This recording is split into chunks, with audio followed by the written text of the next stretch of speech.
November 1st, 1922. One vote. No battle, no invasion, no bloodshed. And yet, an empire that ruled for more than 600 years was declared finished. History calls it the empire that disappeared overnight. But empires do not vanish in a day. They disappear long before the final announcement is ever made. To understand how the Ottoman Empire ended, we must begin where it started, not in palaces, but on a frontier. In the late 13th century, Anatolia was unstable. Old powers were collapsing. Borders shifted constantly. Survival belonged to those who could adapt, fight, and endure. In this uncertain land, a small frontier state emerged. It was poor, it was surrounded, but it was ambitious. The Ottomans did not rise through chaos. They expanded carefully. Conquered lands were not destroyed. They were absorbed. Local elites were integrated. Taxes were regulated. Order replaced disorder. This strategy created momentum. Each generation inherited not only land, but experience. By the 15th century, the Ottomans had become more than survivors. They were challengers to history itself. And in 1453, history changed forever. Constantinople fell. This was not merely a city, it was the symbolic heart of empire.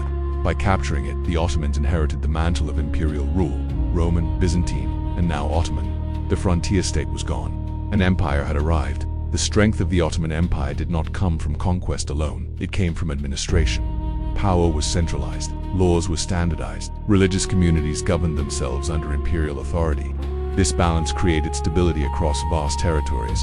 While Europe fractured into rival kingdoms, the Ottomans ruled through structure. Their military was professional. Their bureaucracy was disciplined. Their taxation system was predictable. Trade flowed through Ottoman lands, connecting east and west. Wealth passed through their cities. For centuries, the Ottoman Empire was not backward, it was advanced. To Europeans, this empire was not declining. It was the greatest power they feared. By the 16th century, the Ottoman Empire reached its height. It ruled across 3 continents, from Central Europe to Arabia, from North Africa to the Persian Gulf. Its armies were feared. Its navy controlled the seas. Wealth, culture, and power flowed into its capital. At this moment, few believed the empire could ever fall. But history teaches a dangerous lesson. The moment of greatest confidence is often the beginning of decline. While the Ottomans stood at their peak, the world around them began to change. Europe experimented. Europe innovated. Military technology evolved. Economic systems transformed. The Ottomans still ruled, but they no longer adapted as quickly. Expansion slowed. Innovation stalled. The empire was not collapsing. It was standing still, and history never waits. In part 1, we saw how a frontier state became one of history's greatest empires. We saw why it worked, why it lasted, why it dominated, but strength alone does not guarantee survival. At its height, the Ottoman Empire seemed eternal. 3 continents, unmatched power. But history does not destroy empires only through war. Sometimes, history simply moves on, and those who fail to keep up are left behind. By the late 16th century, the Ottoman Empire appeared stable. Borders held. Revolts were rare. From the outside, nothing seemed wrong. But stability can be deceptive, because the most dangerous moment for an empire is not chaos, it is comfort.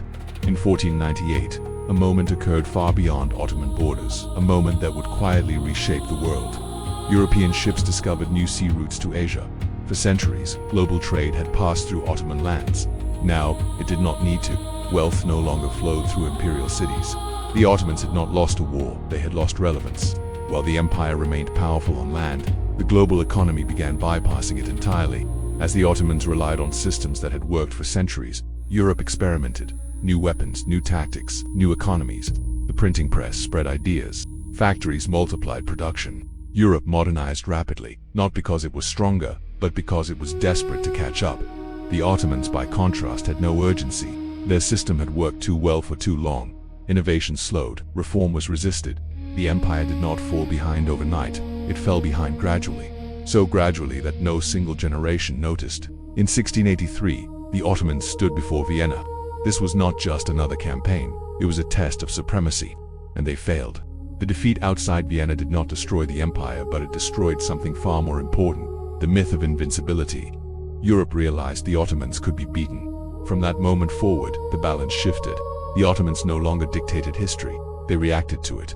After Vienna, the empire still existed. It still ruled millions, but something had changed. Expansion stopped. Every war now aimed to preserve what remained, not to grow. The Ottomans were no longer shaping the future. They were protecting the past. And history punishes those who stand still. In part 2, we saw the moment the world changed. not through conquest but through progress. The Ottoman Empire did not weaken because it failed. It weakened because others learned faster. Empires usually imagine their greatest enemies live beyond their borders, but history teaches a harsher truth. The most dangerous enemy is often inside. By the 19th century, the Ottoman Empire was no longer just losing wars, it was losing belief. For centuries, the Ottoman Empire survived because its people accepted imperial rule. Loyalty was not based on nationality, it was based on order, protection, stability. But by the early 19th century, a dangerous idea began spreading across Europe, an idea that questioned empires themselves. That idea was nationalism. Nationalism taught people to see themselves not as subjects, but as nations. Greeks were no longer simply Orthodox Ottomans. Serbs were no longer imperial subjects. Arabs, Bulgarians, Romanians all began asking the same question. Why should we belong to an empire that no longer represents us? These ideas did not arrive overnight. They spread slowly through schools, churches, trade, and travel. At first, the empire barely noticed, but once people stopped believing in an empire, no army can fully save it. The first major fracture came in Greece. In 1821, Greek rebels rose against Ottoman rule. This was not just a rebellion, it was a signal. European powers intervened, not out of kindness but because weakening the Ottomans served their interests. When Greece gained independence, the damage was deeper than territory. It proved something revolutionary. The empire could lose land permanently. After Greece came others: Serbia, Romania, Bulgaria, Montenegro. Each loss reduced not only size but confidence. The Ottoman Empire was no longer shrinking quietly. It was visibly breaking apart. By the mid-19th century, Europe had a new nickname for the Ottoman Empire: the sick man of Europe. It was not sympathy, it was strategy. European powers no longer asked if the empire would fall. They asked when and who would benefit most.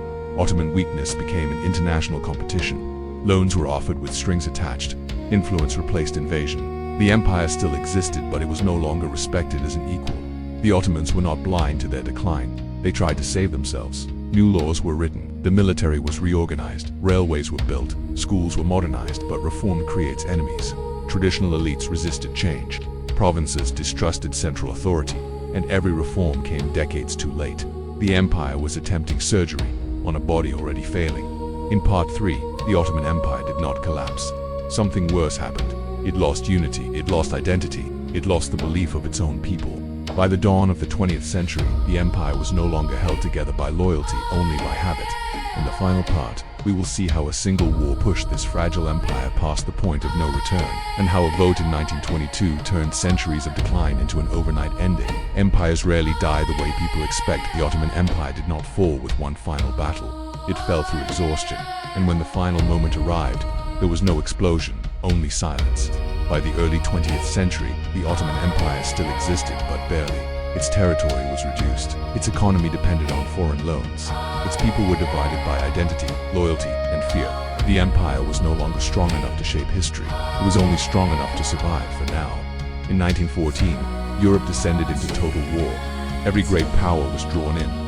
The Ottoman Empire faced a choice: remain neutral and risk being dismantled later, or join the war and gamble everything. The Ottomans chose war. They aligned with Germany and the Central Powers. It was not a decision made from strength, it was a decision made from desperation.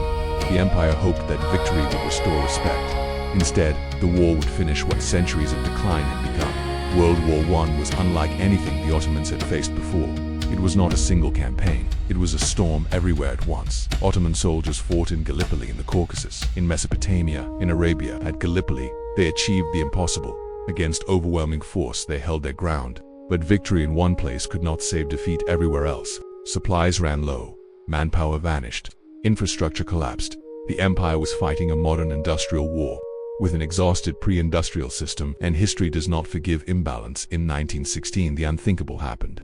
Arab leaders revolted against Ottoman rule. Encouraged by British promises of independence, former subjects turned into enemies. The empire was now fighting not just foreign armies, but itself. Behind closed doors, secret agreements were signed. Ottoman lands were divided on paper before the war even ended. The empire had not yet collapsed, but its fate had already been decided. In 1918, the war ended. The Ottomans were on the losing side. The consequences were brutal. The Treaty of Sevres carved the empire apart. Territories were handed to foreign powers.